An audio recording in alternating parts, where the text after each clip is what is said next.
Welcome, everyone, to the Naked and Sane podcast, where vulnerability and authenticity meets growth and healing. I'm your host, Kathy Anna, and I am here with a beautiful, lovely guest today.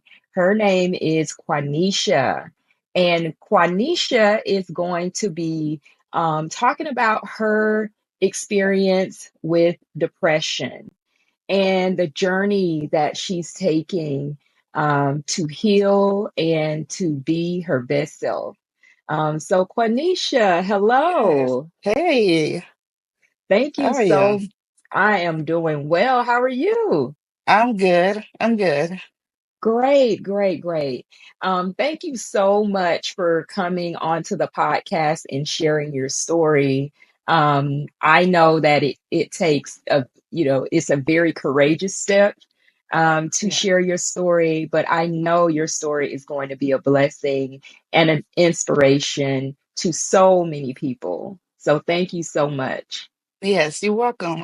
All right. So, Quenisha, before we get into the meat of the podcast episode today, um, I just want to get to know a little bit about you. I want the audience to know a little bit about who Quenisha is. So, how would you describe yourself to someone who's meeting you for the first time? Ooh. Um, well, I'm a little, sometimes I can be a little shy. So, and I'm an energy reader. So if I meet you for the first time and I feel that, you seem like you're a cool person. Um, I mean, we'll talk a little bit, get to know each other, I'll give you the basics of who I am. I'm married, have 4 kids. I've been with my husband for 18 years. Wonderful. Um, I consider myself an introvert, but with people who does know me, they say I'm both. I can be both. So yeah, but it just depends on the environment that I'm in, which one I am. Yeah. Fantastic. So, a little bit of mix of an introvert and an extrovert. You're kind of in the Yeah. middle. Your friends I say at mean, least. yeah. Okay, but all around pretty shy person. And Yeah. beautiful family. Beautiful. Thank you. So, when you heard the phrase mental health for the first time, what did you think, or what was your first thought?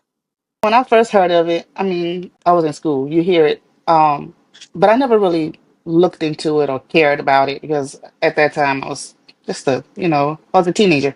None of that stuff really matters. Um, but then as I got older, I mean, I kept hearing it. Just never really cared because I felt at that time that it didn't pertain to me. Like I didn't have no mental health issues. Like Mhm. I was walking, talking perfectly fine. So I didn't consider myself having any mental health issues. So I never talked about it. I never talked about it or thought about it or anything Mhm. like that.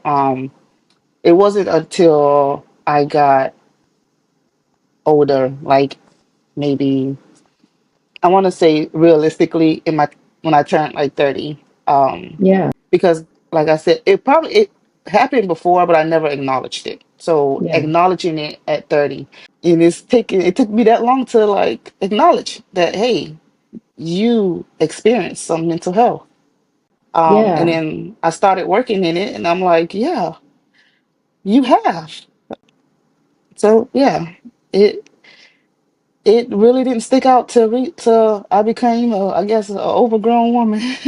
Yeah. And it sounds like when you started to notice some mental health challenges that you were experiencing, or upon reflecting on your life and thinking, man, I have experienced some mental health issues.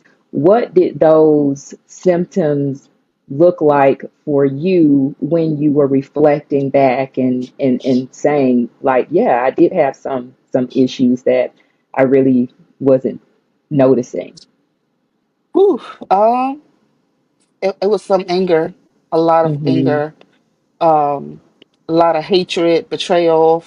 I just felt like it was a lot of emotions. that was in Mm-hmm. there. Like I said, anger being one of the most ones because I denied it. I denied it a Yeah. lot. Like I'm not angry. I'm not an angry person. But Mm-hmm. when you sit and think about it and think of the things that I went through and how I was acting towards people and just me mentally, I Yeah. was angry. Very, Yeah. very, very angry. And Yeah. I just didn't know how to, I guess at that time I didn't care about it or acknowledge it. And when I did, I had to learn to let that go because it does take a toll on you. Mm-hmm. Yeah. And so were people in your life letting you know that you were angry? And is that what you were responding to when you said that, no, I'm not angry when you were denying it, or was that a battle that you were having with yourself? It was a battle with myself because, like, I mean, you have people like, they'll say, oh, here every now and then, oh, girl, you just got an attitude. You got a little stink attitude. And Mm-hmm. I'm like, no, I don't. Mm-hmm. And, but just there was a time I sat and just thought about the things that I went through and the emotion I felt at the time that I had when I went through it. And I'm like, girl, you was angry. Yeah. You was really, really, really angry. And it just took me a while to, like I said, notice it and looking back over, it was just anger. And like I said, it took a toll. And I didn't realize it was taking a toll until it was too late. Yeah. Yeah. And so when you say it took a toll, how did the anger impact your life, and what toll did it take? And I honestly believe that's where the introvert part comes in. Hmm. Because the anger that I've had, I've never really wanted to be around people, just wanted to be by myself. Hmm. And and I felt that because I just felt like everybody didn't understand me. Hmm. And but it wasn't that they didn't understand really. It's just that I was angry and I didn't know it. And to keep me at a pace or a peace, I just stayed to myself, wanted to stay to myself. And it took a toll because like I said, I didn't want to interact with nobody. Like when I did go out, I was quiet, not not talking, just being to myself. And being that honestly, I found out being that way, sometimes it's okay to be alone sometimes, but being alone, it really does something to you. Like it just makes you so depressed, like you're alone, you have nobody. So I think because I had been that way for so long that it was a norm for me. So So the toll that the anger took on you is that you felt the need to isolate. yeah, And then once you started to isolate, you became more deep into the depression. What you didn't know at the time was depression. And that's so real because when we're dealing with a lot of mental health challenges, um, it seems like the most common response that I get is that people tend to isolate. But we're humans, we need that connection from yeah, other people. Yes, we can be introverted, but we need that human connection. And when we don't have that, that creates or increases the depression symptoms. And so while we think we're doing the right thing, we're actually pulling ourselves more into the mental health challenges that we're dealing with. So it's great that you were able to identify that. And also great that you're able to identify and connect the anger to the depression, because not a lot of people associate anger with depression. The first thing that people think about when they talk about depression is sadness or is feeling down. But anger is very much a real part. Anger, irritability is a real part of depression. yeah. Anger, I feel like it. Yeah, you get sad. You get sad, but you get sad after you have calmed down from being angry Yeah. because you be so like mad and just want to yell and go at everybody. But um, in reality, once you have calmed down from that, then that's when the sadness hit. Because then at that point, you're isolated. Mhm. Mhm. So I think the Yeah. first thing is anger. If you realize you got some anger in there, Mhm. you need to look into it. Yeah, and definitely anger is a secondary emotion. So usually when you're angry about something, there's something under that. And I always challenge people to look beyond the anger and think about what else you're feeling. And so for you, it was the sadness. And Yeah. for a lot of people, it could be hurt, it could be disappointment, it could be so many other things. So we just went right on into the early signs that you were seeing with some of the challenges that you were having with your mental health. Did you feel seen by anyone when you were dealing with those challenges? Was there anybody in your life who made you feel seen, made you feel heard, or show empathy towards what you were going through? Um, Honestly, no. And to say this, that because, like I said, everybody don't know or they don't understand it. Mhm. So there was no one physically there that can be like, "Hey, you sure you okay?" Or it was always like, "Oh, she got an attitude today. Oh, she don't Mhm. want to be bothered today. Oh, Mhm. just let her be." They didn't understand that I was dealing with it.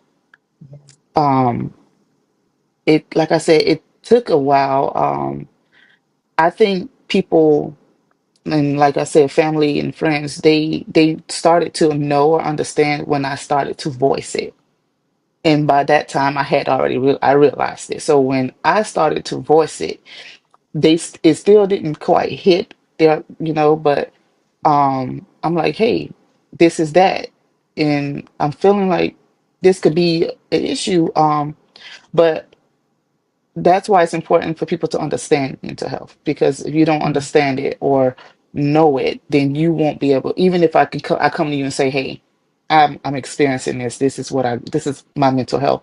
If you don't really understand, then you won't understand what the person Mhm. is going through. Um, for me at that time, like I feel like family, I feel like they are dealing with mental health, but because they either one day still stuck on the fact that, we've been told we don't need, you don't have to worry about it, it's not you, you don't care, Mhm. or they do know, but they don't know, or they're scared Yeah. to look into it or to deal with it. Um, but as for me, I was I looked at over my life. I'm like, hey, you're getting older. You're not getting any younger. And I had started to be, I wasn't happy. Yeah. And I'm like, I deserve to be happy. So I started to reevaluate myself. Like I said, been working in mental health, so I knew what to look for. I knew the signs. I understood what was happening. So I had to take that time to look into what I was going through. Yeah. So once I did that, then I was like, oh, hold on, you're experiencing this. Yeah. Um, so now at that time, I was like, okay, I acknowledged it. Now you need to get the help you need, because at one point I just tried to do it myself, Yeah. and I wasn't getting nowhere. Yeah. I tried to do it myself. Wasn't, like I said, I wasn't getting anywhere. And then I just went to other things like I built this wall per se, and I wouldn't let anyone hurt me or do things to hurt me. And Yeah. then it it made me look as a bad person, because I'll be seen as rude, disrespectful, bitter. Um, but because I was trying to handle something that I couldn't handle myself, Mhm. that I needed to reach out to get the help for. But because I knew what I was going through, and I knew, based on me working in the field, what are the steps to help you. Mhm. I just I was able to actually, what I did was I went to God. I was like, okay, you done did, you done tried, it ain't working. You still in here. Um, and it's crazy because I had when I first initially got saved, prayer, you it still wasn't, it didn't happen. Like, Mm-hmm. I thought it was gonna start working quickly, you don't went to God, it's gonna start happening, it's gonna fix it, it's gonna get better. But it took a while to even get to a point where I can see that I'm starting to heal. It was like it takes time.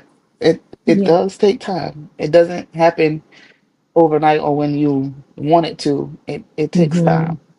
Yeah. Was there ever a moment, because you said it took a while for you to notice that you were healing or to see the signs of healing?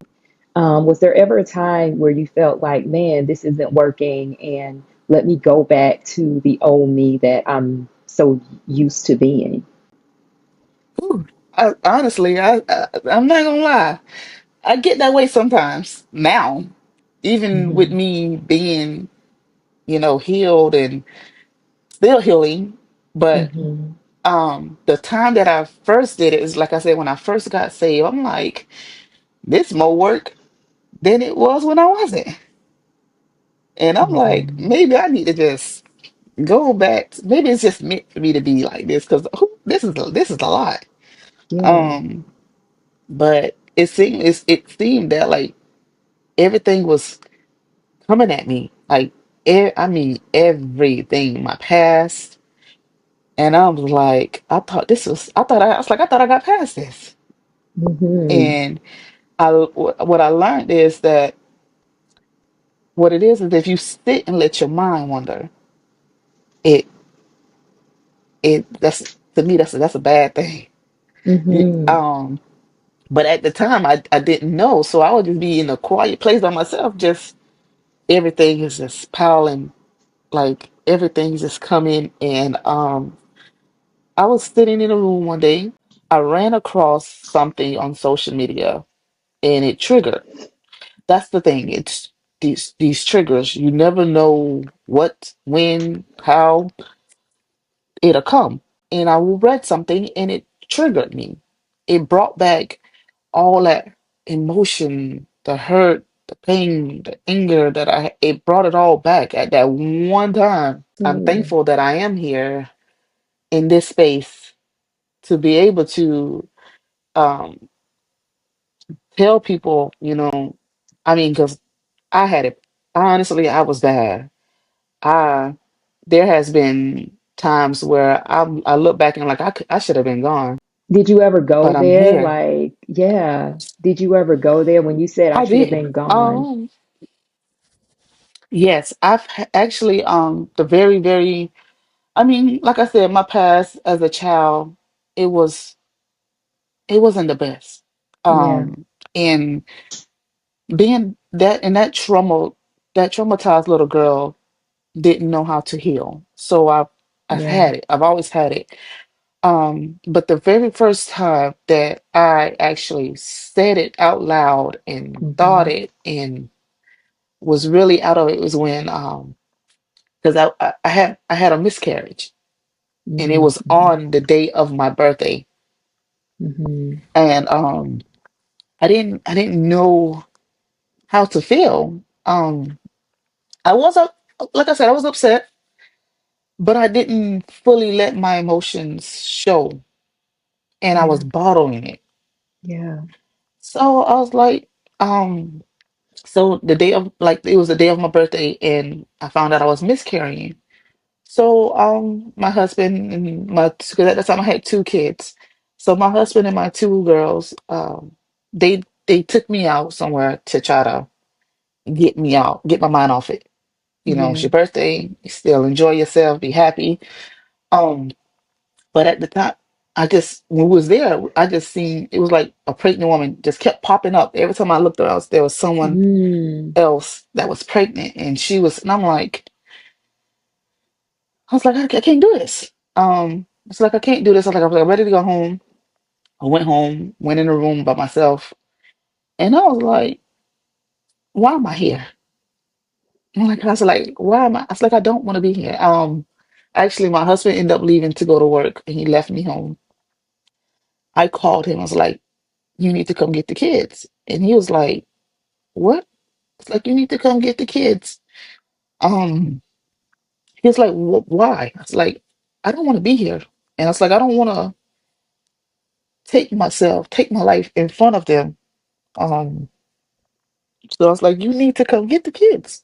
Mm, Like I said, he didn't understand that I was going through postpartum depression. mm, I didn't know that I was going through that.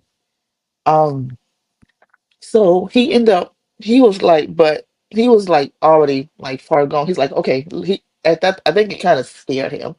So he ended up mm, calling the police to come check on me. They came and I spoke with her and I was just letting her know, I was like, I'm sorry. I was like, I really just I'm having a miscarriage and like I just felt like I didn't want to be here. I didn't yeah. deserve to be here. Um, the very, very first time that I really, really was like, take me out now. Like I'm done. Like that was my very, very first experience because I was like, what is that?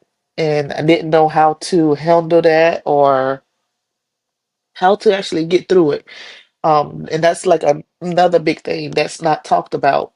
I feel like Hmm. post because a lot of a lot of women go through it and they Yeah. just don't know how to get through it. And honestly, I can say because I went through it twice. Hmm. Um, you need to be able to you have to have a support system to Absolutely. that's number one. You have to have a Mm, support system. And then you also have to have you know God. Like I said, at that time I wasn't in to church like that. I wasn't trying to be saved or anything. So I didn't pray. I didn't go to God. I hmm. didn't. I just like, girl, this is what it is, and I was, done. But had I had God then, I believe I would have prayed through it. I had the support. I could have got through it, but Hmm. because I didn't have that, it did take a toll. But yeah, that was the first time, and then I want to say. But I didn't tell anyone because, like I said, as I got older and started to learn more, I did have Hmm. I did have another episode where I was like, I'm tired of this. Like, I don't want, I don't want to be here. Like, my husband he got family. They'll help him raise the Hmm. girls. Hmm. They can help him take care of these girls. Like, I don't need to be here. So, and I think that's the part that I'm still trying to get over because Um, I do have times where, not now, thank God, Hmm. not now, but it's still fresh Yeah. to the point to where I thought I wanted to go, but I Yeah. realized now that I have a purpose. I'm here for a reason because, Yeah. like I said, I could have been gone. I could have been Hmm. gone. God kept me Hmm. here, Right. so now I know that I have a purpose. Tell me a little bit about your support system and how did they show up for you in that moment when when you were struggling, like in the aftermath? Like I know you mentioned that you spoke to your husband and told him what was happening. Sound like he responded right away. What happened after that? How did your support system take care of you, or what did that look like for you? So as far as being able to help me as far as like mental health Mm-hmm. wise, they wasn't able to do that. But Mm-hmm. um like they like I said, they prayed. Always they were praying for me. They Mm-hmm. would call. check on me. Hey, how are you doing today? What's going on? Mhm. What you got going on Mhm. today? Um, Mhm. or we would just get together, do stuff, keep me occupied. Mhm. We would like they were just there. When if I called them or if they called me, we were able to, like I said, it was just reaching out, pretty much being there, Okay. not just leaving me to get through it myself, but they did what a human would do, Yeah. someone who doesn't understand. So it's as family, family call, check on you, see how you doing, are you Mhm. okay? That's the support that I got. And family presence is important because sometimes, like you said, especially in our community, not knowing a lot about mental health can make it difficult for you to then show up for family in a way that looks supportive. Or sometimes some people don't have support at all and, are left to kind of sort out the pieces on their own. How did finding Christ help you through that? Like, what were some of the things that you say that, you leaned on that helped you navigate through that situation or that experience? Um, First and foremost, I mean, prayer. That prayer works. Okay, I was constantly praying, that God get me through it. Um, that He take it away, take the pain, take the thoughts away. Also, I mean, other than prayer and believing in God, I would, like I said, how I say is I wouldn't let my mind wander. I was occupy myself with stuff. I would start reading books, or I will watch TV. I will have something else going on that I'm focused on that, and then Hmm. that my mind won't go back to where it was. I mean, it was Yeah, always there, but it was being like I was covering it or just pushing it back by occupying myself with yeah. doing other things, Okay. So and you were not suppressing focusing those on that emotions. shit. Yeah, pretty much. I learned that that's a bad thing too. I've learned not to suppress because you suppress it, it just builds, and then you get to a point where you break. Yes, And I yes. and I think that's what happened. I Yeah. was suppressing them, and I did it too much, and then I broke. Yeah. I always look at suppressing emotions like painting an old house with new paint. Like, how you have the crumbly paint on the Yeah. outside of the house, and then you're just putting the new paint on it. It's not doing anything. It's not, making it look good or anything like that, but you're just covering it with layers of paint. That's how I visualize Yeah. suppressing emotions.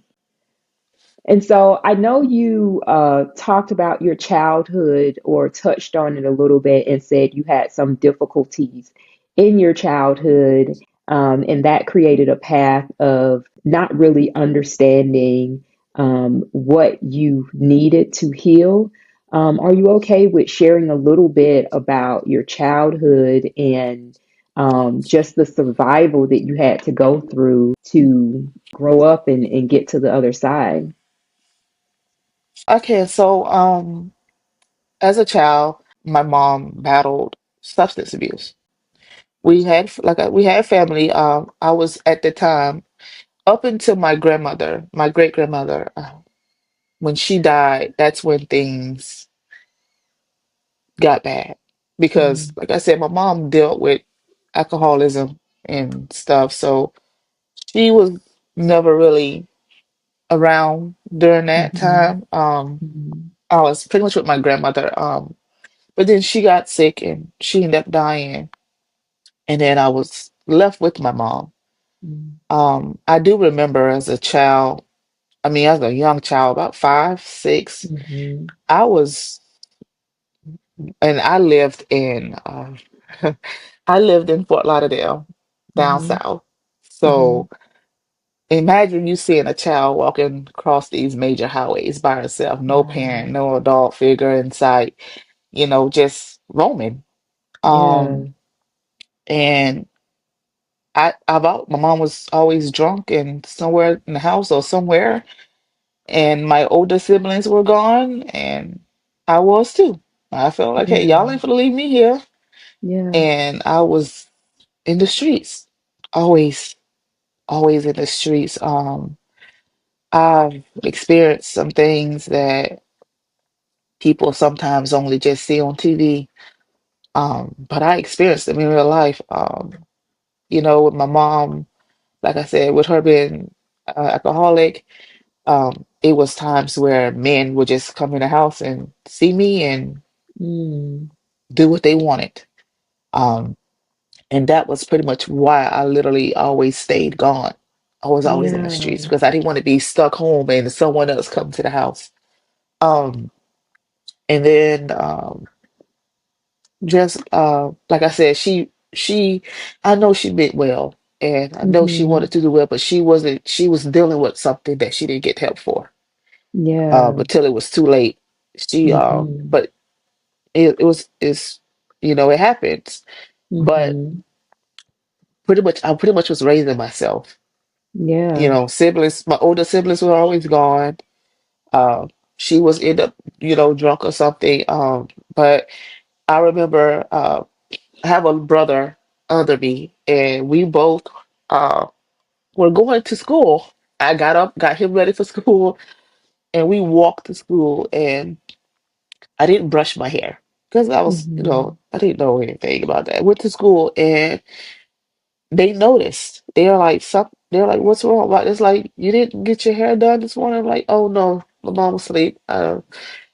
Um, but at that time, people outside of family started noticing that, hey, something's going on, because why is Yeah. this child always with this young child, and she's the only one that's bringing him to school? Right. So, but it was one day I remember, like my mom, my family never went to church. Like the only time we were at a church or anything like that, it was for a funeral. It had to be Mm. a death in the family for us to be in a church building. Mm-hmm. So one day I remember I was roaming the streets, and I came across a building and I heard a lot of music. Um, and I went in. It was a church. And I was like, what is this? Like, I've never been in a church. Like, Yeah. I've never been in a church where they having church. I've always been in there for funeral services, but I've never been Mm-hmm. in for them having church. And I liked it. And I remember I used to go, I used to find out, but then when they noticed I was coming alone, it Mm-hmm. started to, so I stopped going. Yeah. Would you say a part of that And was to protect her, or was it to protect you and your siblings from getting involved with the system? well, it wasn't that because we still got involved with the system. Yeah. I think it was more because I was trying to protect me because I was Yeah. raising me. I had to take care of me. And I felt as a child, you think if they take your mom, where you gonna go? Who you Yeah. gonna be with? Like, what's Yeah. gonna happen? So I felt like I needed to not let anybody know so that I could be protected, that I'm still, um, that I'm okay. And I'll be with my Right. mom, be with my siblings, and, there's nothing that can be done. Like, I remember as we got older, my mom was really extremely drunk this day. They were doing construction outside of the house. I was outside with my younger brother and one of my older brothers. Mm-hmm. She was drunk. My brother at the time was like he didn't want us around it, so he took us outside because she did get violent, physical. So um, he took us outside. We were outside, and next thing we know, she came outside screaming, yelling, going, and he was trying to get us to leave. Um, but she came outside and she was furious. Um, She took one of those little, I guess what the grandmas used to have them in their house, the little whatnots, the little glass, little figurines or whatever. Yeah. Yeah. She took one of those. She took one of those, and that was the day my life ended up changing. She took that and she threw it and she hit me in my eye, hit me right in my eye. Mhm. When she hit me, she took my younger brother and left. My older brother got scared. Yeah, he left. So you have this 9-year old eyes like goozing. I don't know what to do. So I ran to the neighbors.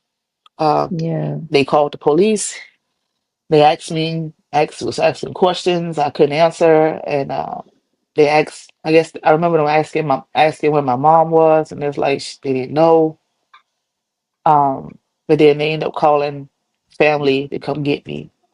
Yeah. But once they did that, they located my mom.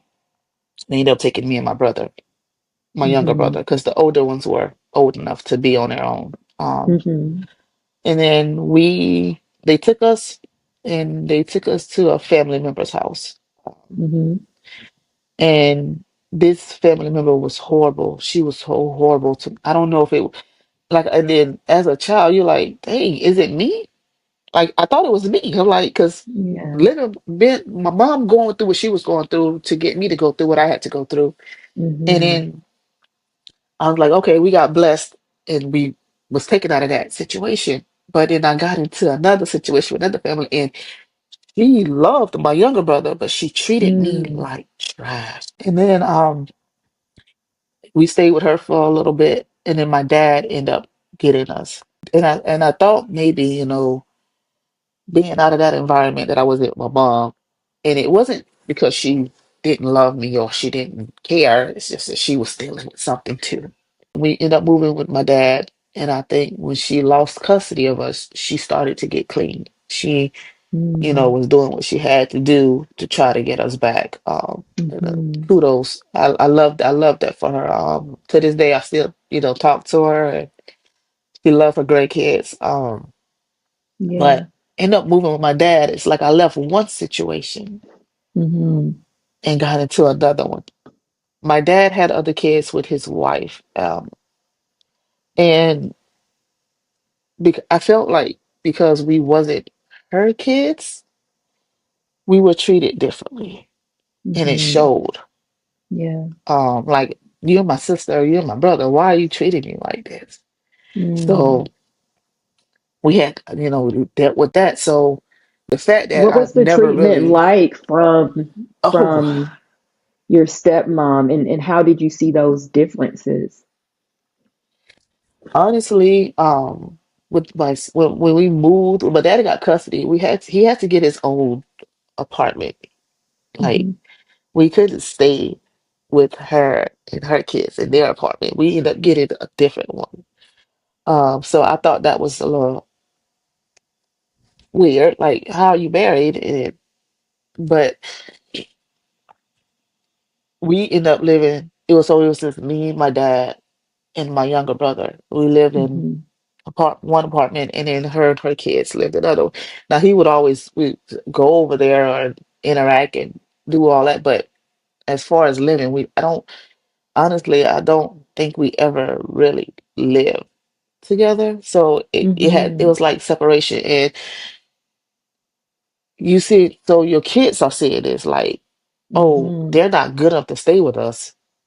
That's Right. my brother, but they're not good enough to stay with us. That's my sister, but they're not good enough to stay with us. Hmm. So they And start the to kids took adopt that that mentality. mentality. Yes. Um, when I say for years, my siblings and we weren't close for Hmm. years. Like I would say that, well, like my brothers, because I'm the youngest girl, so I'm the baby girl. So when things like when I needed my siblings, or if I needed my brother for something, he would be there. But Hmm.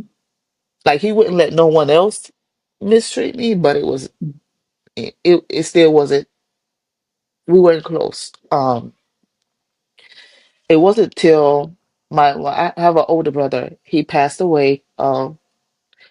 We were at the time we grew up, we're grown. Um, and he started talking to me more. Started talking to him more. Um, we started, building a bond per se. Mhm. But then he died. He passed away when COVID first started. He ended up getting it and he got sick and he passed away. When he passed away, I felt like that drew my other siblings for us to be closer. They're like, we don't talk a lot. We Mm. don't talk like we used to. We need to start talking more. We need to start doing more. Um, Mhm. and that's where I feel like that shift came in. Mhm. But growing up, we never, so out of all of my siblings, the brother that's directly under me, Mhm. we're the two closest. Yeah. Like we're the Yeah. closest. I love all of my siblings. I love them like I said now we talk. I love them all to death, it but from dealing with one childhood trauma and not healing Mhm. from that Yeah. to moving into another one, Mhm. but not healing and from that one and then to getting into adulthood and you Mhm. dragging that along with you. So you become an Absolutely. adult, you're like I honestly I never really got most people, most mothers, they raise their girls to be women. Yeah. I didn't get that. I had to raise Mhm. myself. Mhm. And now as a mother of four, I'm still learning, to Yeah. be that woman that I want my girls to be. I'm still Mm. learning to um raise them so that when they are older and they start have Mhm. a family, they know exactly how to raise theirs. Mhm. They have that. I didn't have that, so it had taken me years to get there. Like I said, I'm still learning. There's things like as a child, as a teenager, kids get girls get the cycles. I've never was taught about a cycle. Yeah. Never knew what it was. I Yeah. got one. I thought I was dying. I was like, what is Mhm. this? Um, so it's little things like that. Never really, I never really got kept my hair done. Never Yeah. got my nails done. Never did any feminine stuff. I was always doing stuff based on what I saw others. And I was pretty much Mhm. surrounded around my brothers. So I just grew up being like a tomboy.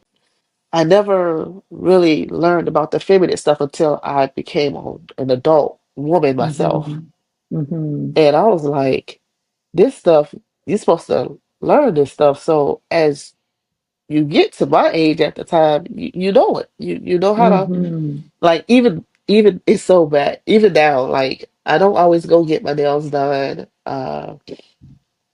Well, I have dreads in my hair now, so Mhm. it Mhm. kind of stays done. But I never cared about my body, never cared Mhm. about, keeping myself up as a woman. Because I never was taught that. I Yeah. learned Yeah. that through other women as I grew up. Mhm. I learned that stuff. And like I said, the biggest thing is childhood trauma. It doesn't, you literally have to heal from it in order to move on. Because if you don't, it doesn't matter how old you get or how it's gonna still be there. Honestly, I feel like that childhood trauma left me just Mhm. just this year. I'll be 36 in August. 36 in August, and it took 30, just about 35 years for me to let that childhood go. What did you Um, notice that was different? that's when I had those mental breakdowns. Mhm. I think those breakdowns were me.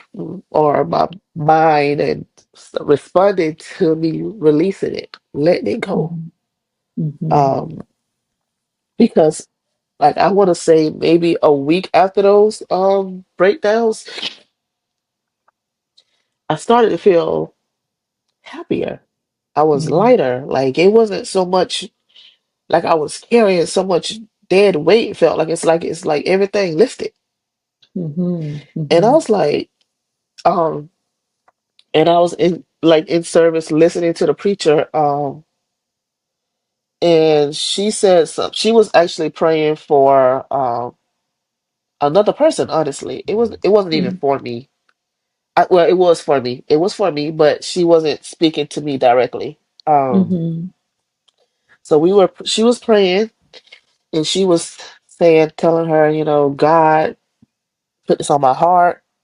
And she was praying and she was like, you have to release it. And I was sitting there, I'm like, Lord, is she talking to me? Cause Mhm. I'm like, she can't be talking to me. She's not talking to me. She's talking to her because she's standing in front of her. Mhm. She's talking to her clearly. But I'm like, but what she's saying, it's like, it's so hard to explain it. It's like you get this feeling, uh, like my stomach was like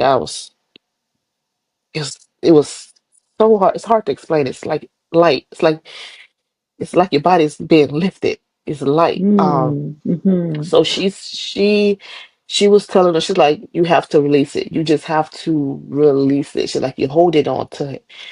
And I was like, but so this thing is when I got this thing where I feel like when the Holy Spirit is trying to release something in me, I fight it. I Mm. hold it. Mhm. Like, because I'm used to holding on to things. I'm used to suppressing it. So I'm like, I was like, I got it. No, we're not doing that. Yeah. Um, so what happened is she was talking to her, and I'm like, I went to shaking. I remember I was shaking my head, like, no, nah, she ain't talking to me. She ain't talking to me. And she was like, release it. And I screamed. And that's all once I was like, I was screaming. I was like, it's like when I was screaming, everything that I was going through, had been going through, Mm. was coming out. Mm. And Mhm. I went home. I felt so weak. It was like I was so weak. I'm like, what happened? And of course, kept praying. Honestly, it did something because I still felt that way. I was weak, really, really weak. But as time went on, I noticed that the weakness was gone, Mm. Mhm. and I was feeling a whole lot better. I started to smile more because I Yeah. never was a smiler. Never, I started to smile more. I was happier.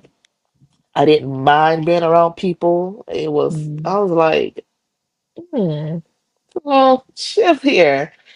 I like this little shift. Like I've never been the type. I still can't do it. I try a little Mhm. bit. I started to try to do my makeup more, Mhm. try to be my feminine side. I started because I kind of got let my body go. I started working out, working. I will walk 3 to 4 miles a day. I started to l- love me. I started Mm. to love Beautiful. me.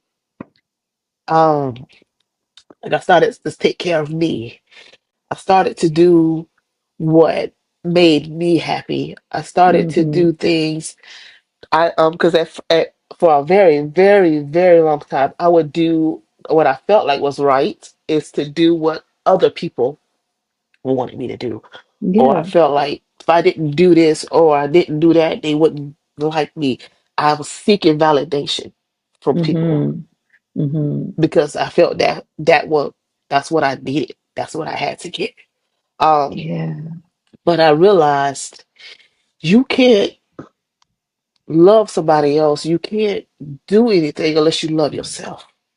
And for a Absolutely. very long time, I didn't realize it, but I didn't love myself. Yeah, and then even thinking about So things and the messages that the adults in your life sent to you. when I Mhm. started to do things that made me feel good, I started to realize like, hey, I was like, it's never too late. It's never too late. Like I said, I'm happy. Yeah, I'm happier.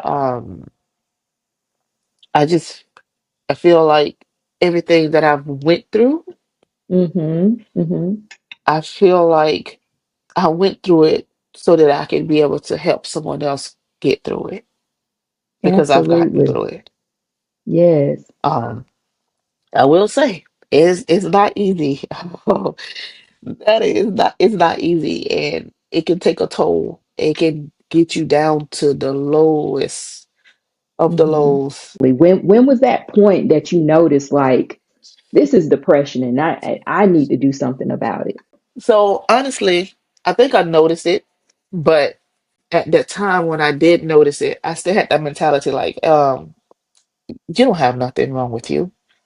It was this one day I ended up watching a movie. It was Praise This. The movie Praise Mhm. This. I watched it, and then there was an actor on there, Crystal Renee. She played as a first lady on there. And she reminded me of my mother-in-law because, everybody thinks that pastors and first ladies are just so stuck up. Like they don't, Mhm. like they're not human. She reminded me of my mother-in-law because she was so down to earth on it. And I'm like her. Her energy is like, it's uplifting. I was still dealing with what I was dealing with, but she has a podcast, a show, Keep It Positive, Sweetie. And the very first episode I saw was her being vulnerable. And I was like, oh my God. Like, I was like, I can't do that. I'm watching her and I'm like, ooh, girl, you got something in you because I cannot get on nothing like this and tell people what I'm going through. And I was And look like, at and you I'm sitting here now. thinking, like, well, why? Look at me now. And I was like, Lord, why you? I'm like, why would out of all of the podcast, all of the episodes that she has, I'm like, why this Mm. one? Yeah. I'm like, why would this one pop up? And I'm like, okay. So I ignored it. I just started doing other things, and I was like, God is talking to you, girl. What are you doing? What are you doing? I'm Mm. like, he's like, you just watched this woman's podcast where she was vulnerable to millions of people. You have been through some things that somebody else is probably going through or Mm. been through and still haven't fully healed from it. But you Mhm. have. You are healing. And then you can see, like, it was like God was showing me her transition, how she was vulnerable here, but it Mm. also showed Mhm. how she elevated and she's where she is now. And then I was looking at, like I said, other women in my life, how they've been through things, and look at them Mhm. now. And I was Yeah. like, I deserve that. I deserve that happiness. I deserve to be happy. I deserve what they got. And I was like, I want it.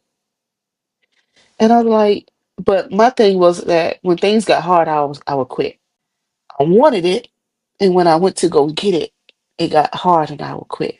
Mhm. So what kept And you I was pushing like, through and fighting this time? this time, like I said, whew, I gotta give it to him, God. I pray, I pray that He walks with me. I pray that He gets me through it all. But I realized, learning more about God, learning the Bible, like I said, faith without works dead. You can't Yes. want something, pray on something, and then not put the work in to get it. Yes. So that brings up It's another gonna, question, or one of the common themes that I've heard. It's almost like people feel that they have to choose between religion and getting mental health treatment. What are your thoughts mm, with that? Because you work in the mental health field, you've been able to uncover so many things. related to your mental health and do the work to heal. What would you say about that? Do you have an opinion about whether or not mental health, mental health treatment, and religion can work together to help manage and help treat mental health? What are your thoughts? People, okay, the thing with religion is people, I, that's another thing. It's like they don't fully understand it or they take it out Mm-hmm. of context Mm-hmm. because just like they do mental health. So Mm-hmm. to me, people look at mental health and religion the same way because they don't know much about mental health or Mm-hmm. they think they know and or they're like, oh, we don't need that. And then they Mm-hmm. go to religion, they're like, oh, we don't need that. We don't need that because God, where people feel like, oh, we don't see him. Who is God? I did this. I got through this. Mm-hmm. But my personal opinion is that religion and mental health is together because, of course, yes, you do need to, you need to pray, ask God because he's going to do it. He going to do it. He may not do it when you want it. He's Mm-hmm. going to do it on his time and is always on time. So my thing is you pray. It's not going to hurt you to pray. You can pray, but also don't be so naive to where oh, I'm praying. I don't need to go seek nobody. I don't need to go talk to nobody. I'm praying to God. Mm-hmm. Yes, you do. That's I I encourage you to, but I also encourage you. God gave you the knowledge to go seek that help. It's Mm-hmm. here. So, yes, you pray to God. You ask God, what's the steps I need to take to go get this? How do I start this? What's my Mm-hmm. process? What's the steps? So you pray to God for that. But then once He revealed to you how to get there, Mm-hmm. those people are here to help you. He put those people here Mm-hmm. to help you. I realized Mm-hmm. when I started praying that everything I knew about mental health, it helped me. It helped. It was there. It helped.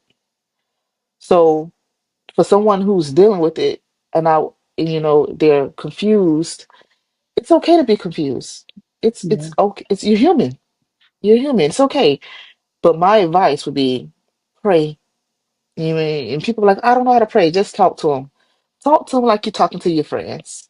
Talk to them like you're Mm-hmm. talking to your mom. Talk to them like you're talking to your homegirl. It's because I battled with that. And another thing is people can pray, but it's more of like they're afraid to step out and get that mental health help because they're afraid people are going to Mm-hmm. judge them. They're afraid that people Mm-hmm. are going to look at them differently. I understand. I wholeheartedly understand that. Yeah. But my thing is pray.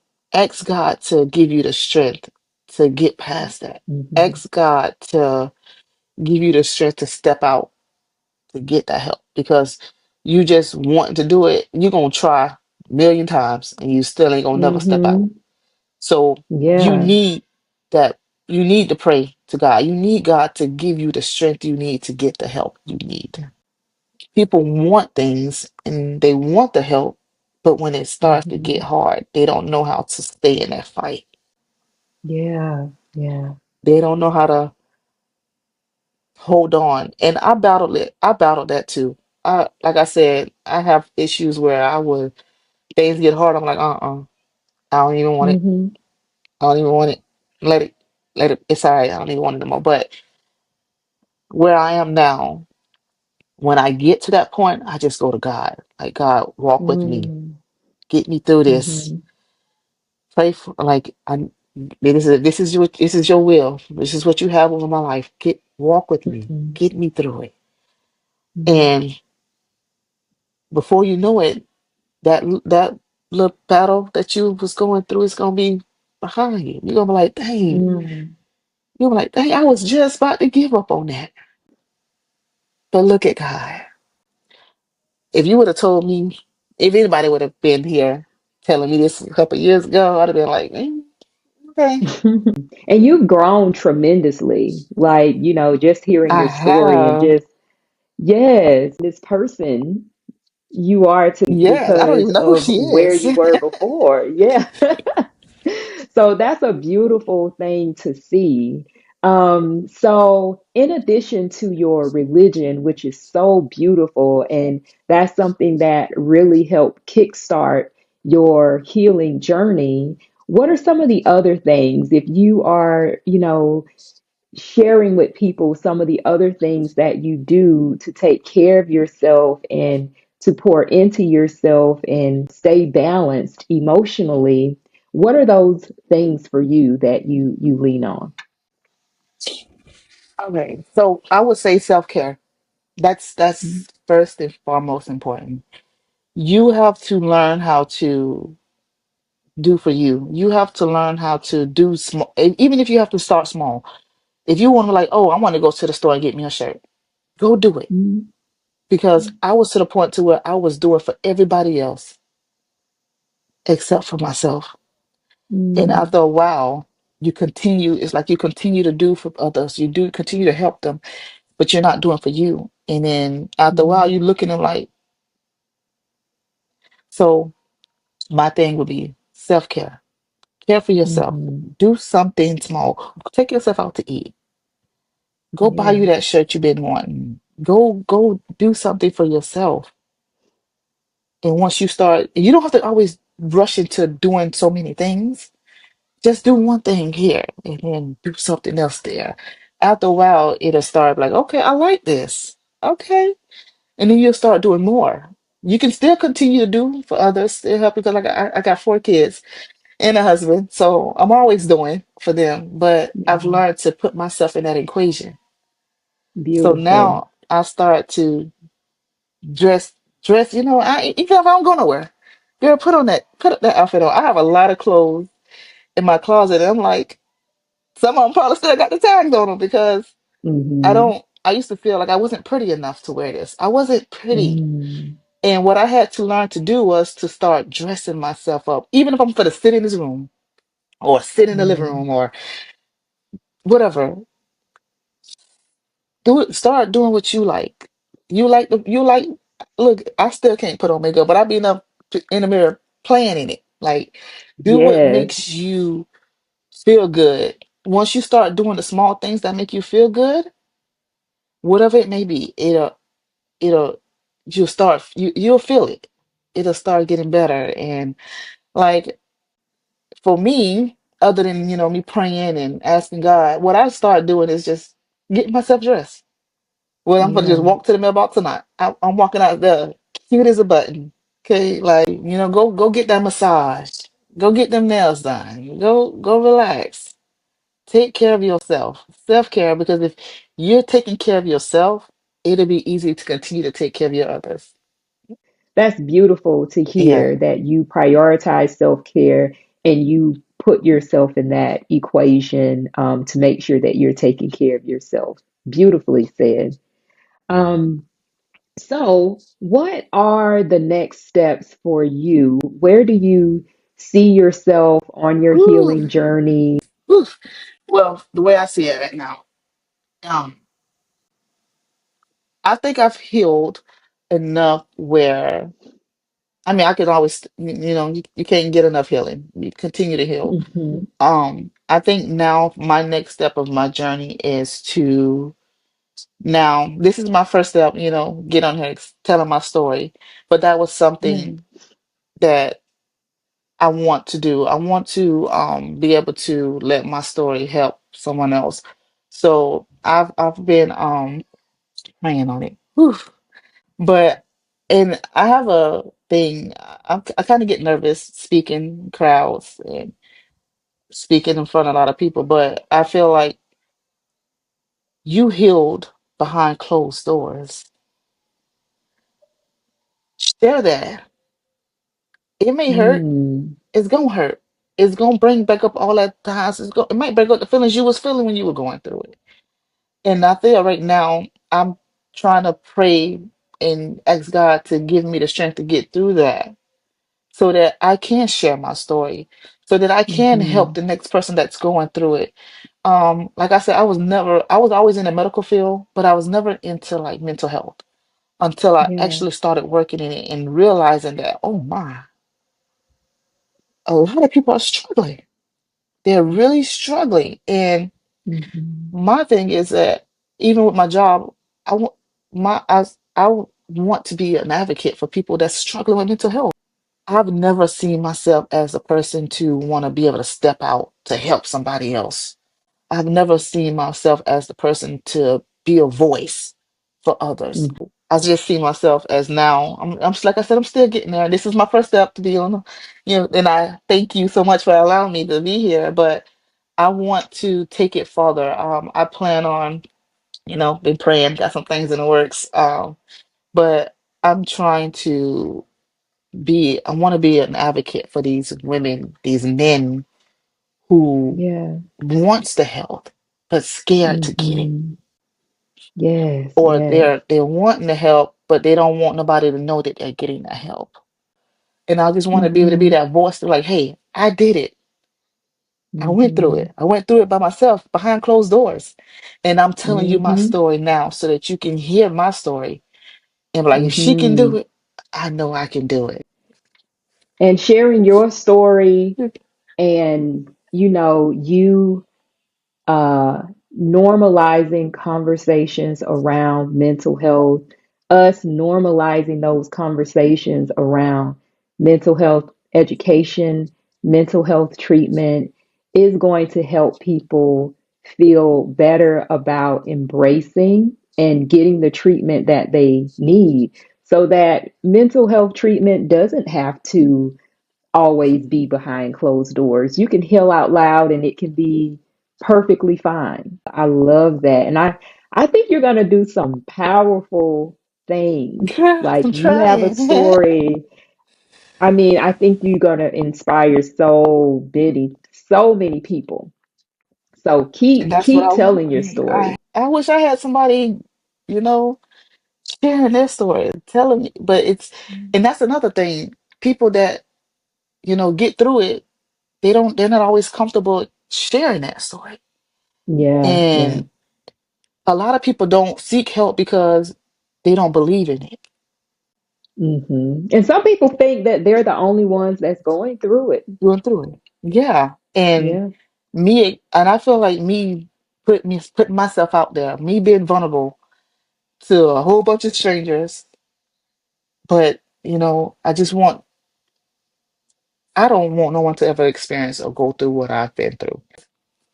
I was always told you don't need therapy. Baby, I don't know who came up with that idea, but I'm gonna need for them to take that back because even though now I'm healing, even as a healed person, I need therapy.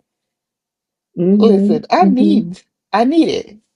Um, Mhm. and that's another thing. I want people to don't think therapy is a bad thing. It's not. Yeah. It's not a bad Mhm. thing. It's a good thing. And if you get it, that just lets you know that hey, I know something's going on and I'm seeking it. Mhm. Listen, Mhm. I'm not a therapist, but I'm a big advocate for them. Listen, we need them. And honestly, I was Well, them. I was like, I don't need no yeah. therapist. I don't need no girl. Yeah.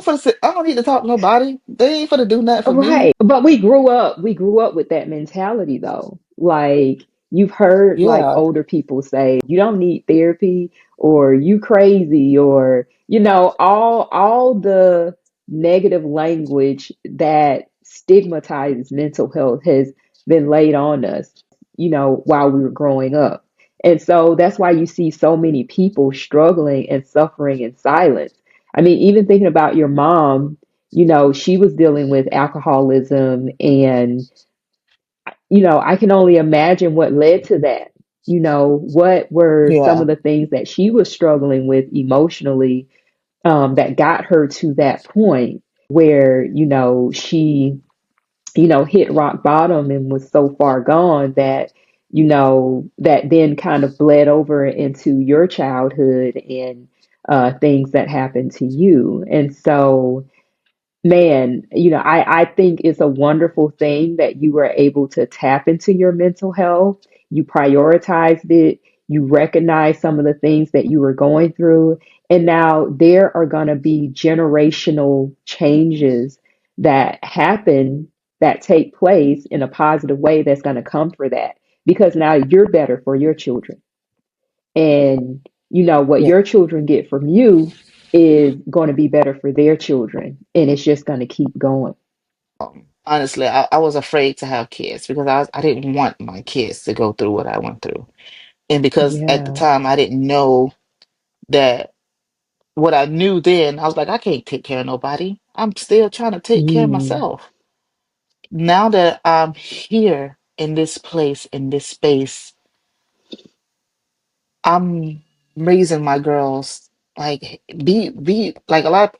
I hear a lot of parents telling kids, "Oh, stop crying. You ain't got no reason to cry. Or what you mad for?" yeah. No, I tell my kids, express yourself. Mm, Let mhm, me know how you feel. Let them know how you feel. Don't bottle yourself because you're afraid how they're gonna look at you. It's okay. And mhm. I struggle with that too. I always felt like I had to look good in other people's eyes. I had to be for them to Yeah. like me, for me to feel wanted or anything. I had to do what other people wanted me to do. And now I realize Yeah. I'm like, no, no, I'm I'm not. I'm gonna let you know what I like, what I don't like, and that how you take it, that's up to you. Well, it has just been such a pleasure speaking with you today and hearing you share your story. And like I said, I know that this is going to inspire so many people. So thank you for taking that step. If there was one message that you want to send to everyone, um, what would that message be?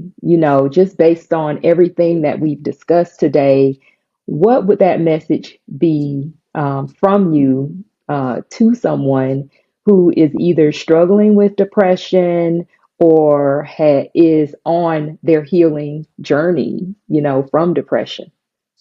And one thing that I would say is don't give up.